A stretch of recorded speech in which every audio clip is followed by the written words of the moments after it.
Thank you for listening in again. This time we're going to talk about what the Ark is, and to understand we have to go back in time yet again.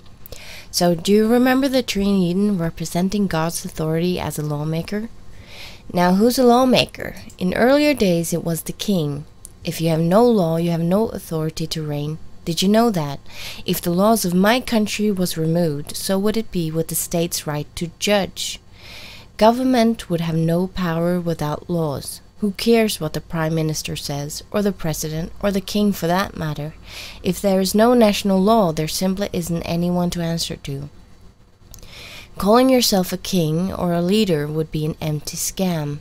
You would only be it in name only and not for real. So the tree in Eden was symbolic of who their king was, who they would have to answer to in case of a crime. But they never knew sin. They didn't know what stealing, lying, or killing was. They didn't know what it was like to worship other gods. Because in the garden there were no sinful thoughts in the mind of men. So their loyalty was shown in a harmless symbol that was a beautiful piece of nature.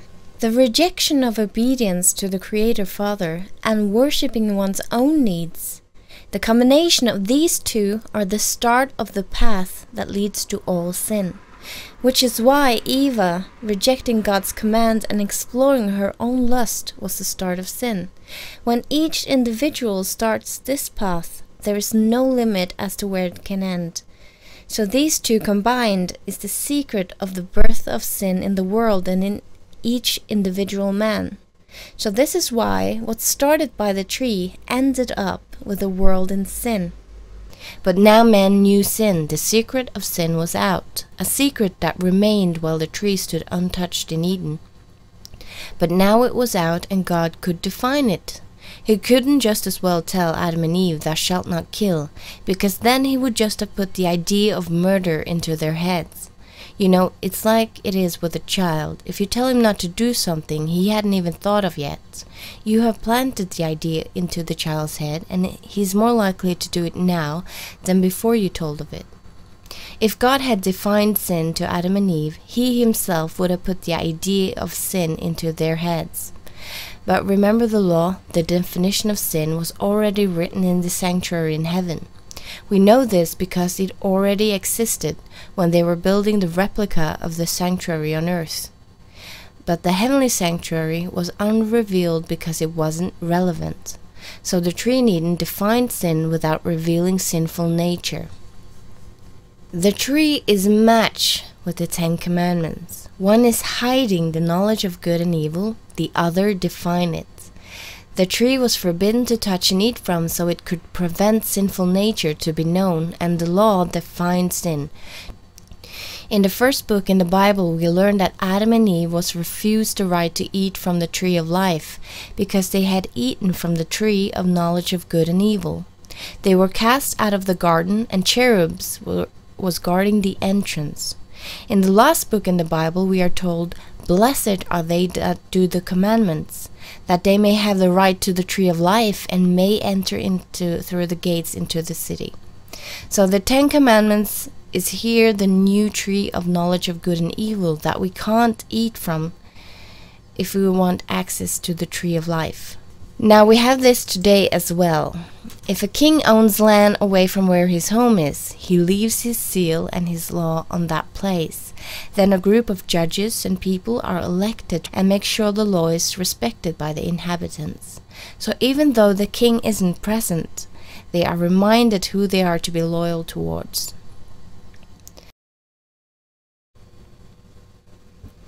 God did not copy the ways of man, but this way of government is inspired by God, according to Romans 13, 1-2. Now, God's home and seat of regency is in heaven, but he left the tree in Eden as a seal of who the planet's creature owned loyalty to. And after the flood, this tree was no longer present on earth. So when God met with Israel on Mount Sinai, he told them to build him a home away from home, on his property, the earth. He didn't choose Israel to be his only people to reign. No, his plan was greater and worldwide. He said, "Now therefore, if ye will obey my voice indeed, and keep my covenant, then ye shall be a peculiar treasure unto me above all people, for all the earth is mine.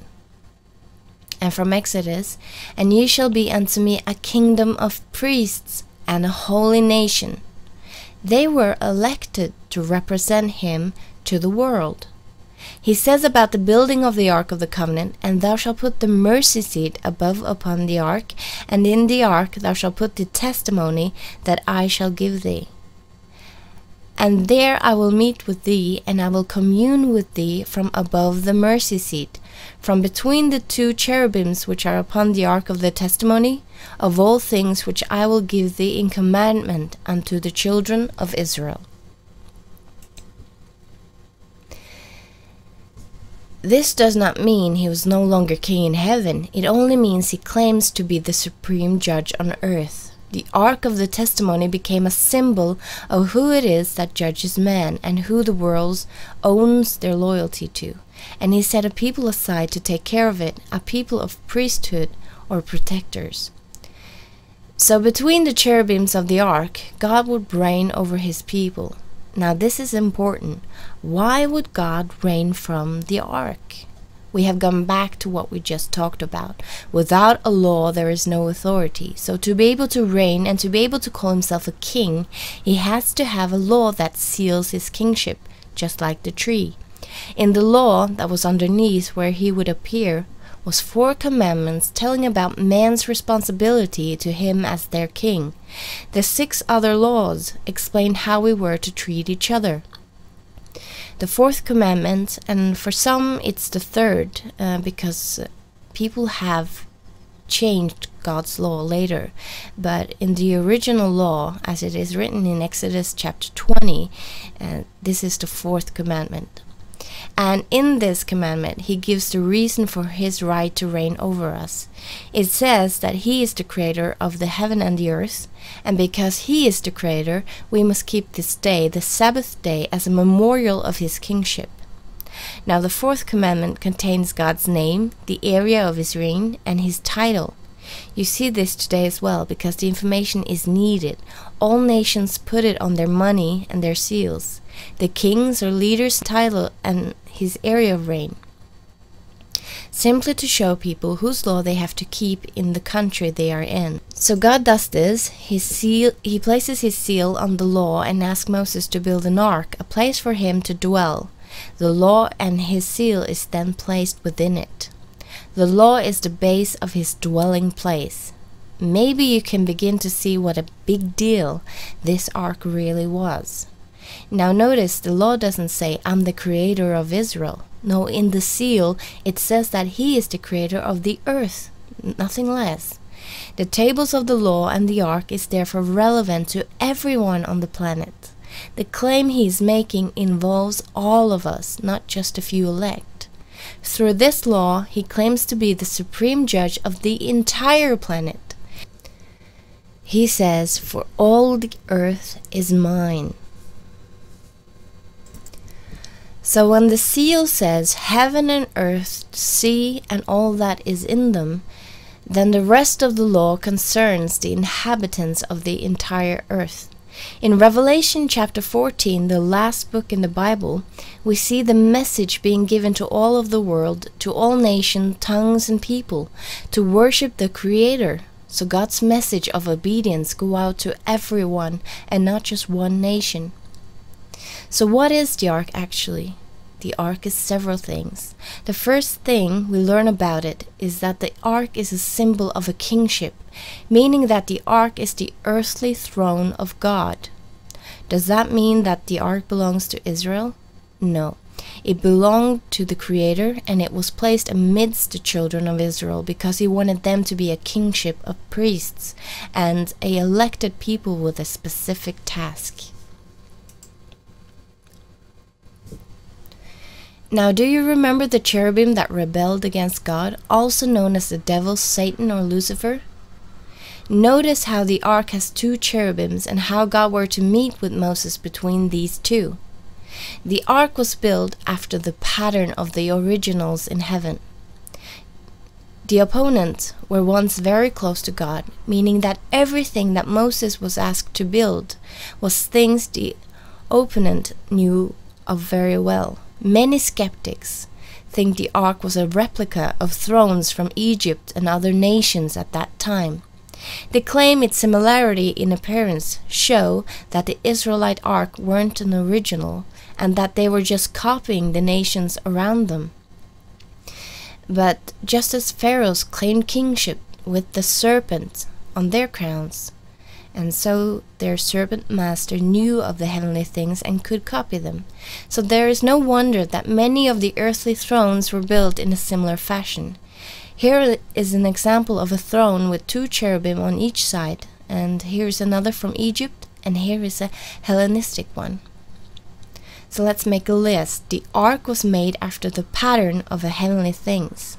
The ark was where God would be on his throne. The foundation for God's kingship is his law, and his law states that his kingship is the entire planet and not just Israel. The task that was given to Israel was to represent him in a special way, but his kingship involved all the nations in the entire earth. Now God exercises his right as a judge of other nations than Israel when he destroys the wicked cities of Sodom and Gomorrah, when he judges the Canaanites, the Philistines, the Egyptians, and the Babylonians. If his only place of reign was the Israeli nation, he would not be allowed to judge and punish these other nations. He would be a criminal to flood the earth in the days of Noah. And Bible critics and those that hate the biblical God claim they do so because they believe he had no right to judge these nations. And this because they refuse God's claim as a king of the earth. Israel was once used by the Creator to punish ungodly and wicked nations. The fact that they did this proves that they at one time were especially chosen to carry out God's judgments on earth. And they could only do this because they carried the seal and law of God. Like a court today would represent the law of the nation when judging. By possessing God's law, they were to execute judgment on behalf of the Creator. However, when Israel themselves failed to be true to God, he could no longer protect them, bless them, or give them victory over other ungodly nations. To compare, it would be as if the police and judges upholding our nation's law would become corrupted and criminal themselves at the same time as judging us. Even if the Israelites brought the ark of the Lord with them to war, they could not gain victory because they had made themselves enemies of God's state. And we'll talk more about this in a later episode. In the book of Isaiah, chapter 24, it says that God will one day judge all the inhabitants of the earth for having broken his laws. Behold, the Lord maketh the earth empty, and maketh it waste, and turneth it upside down, and scattereth abroad the inhabitants thereof. The land shall be utterly emptied, and utterly spoiled. For the Lord hath spoken this word, the earth is also defiled under the inhabitants thereof, because they have transgressed the laws, changed the ordinance, broken the everlasting covenant. Therefore hath the curse devoured the earth, and they that dwell therein are desolate. Therefore the inhabitants of the earth are burned, and few men left. Some say God of the ark was unfair to destroy some of these old nations. However, calling it a crime is disputing God's kingship over the planet. God said, I have made the earth, the man and the beast that are upon the ground, by my great power and by my outstretched arm, and have given it unto whom it seemed meet unto me. So the ark then has strong similarities to the tree in Eden, representing God's authority on earth, while he himself has his home and main throne in heaven. Understanding what the ark is should awaken everyone on this planet, no matter what background, to listen to the one who claims that we owe him obedience. And it should also make us understand that a discovery of this ark would affect every human being, every nation, and not just Israel. If the claims made in the law in the ark is correct, and its origin is from who it claims to be, then this item isn't Israel's most sacred artifact. It is the world's most sacred artifact, because the one whose law it is claims to have the right to judge you, no matter who you are. Now, Yeshua gave us a parable about a group of men that were set to guard a vineyard. And he says in Matthew 21, verse 33 to 41, "Hear another parable. There was a certain householder which planted a vineyard, and he hedged it round about, and dug a winepress in it, and built a tower, and let it out to husbandmen, and went into a far country. And when the time of the fruit drew near, he sent his servants to the husbandmen, that they might receive the fruits of it. And the husbandmen took his servants, and beat one, and killed another, and stoned another. Again he sent another servants more than the first, and they did unto them likewise. But last of all he sent unto them his son, saying, They will revere my son. But when the husbandmen saw the son, they said among themselves, This is the heir, come, let us kill him, and let us seize on his inheritance. And they caught him, and cast him out of the vineyard, and slew him. When the Lord therefore of the vineyard cometh, what will he do unto these husbandmen? They say unto him, He will miserably destroy those wicked men, and will let out his vineyard unto other husbandmen, which shall render him the fruits in their seasons. So this leads us to ask what the ark of the Lord looked like. Understanding what it looked like is important to determine if a discovery is fake or not. And when we study this very subject, we will surprisingly get a hint of the destiny of the Lord of the Ark. So make sure to come back for episode 3.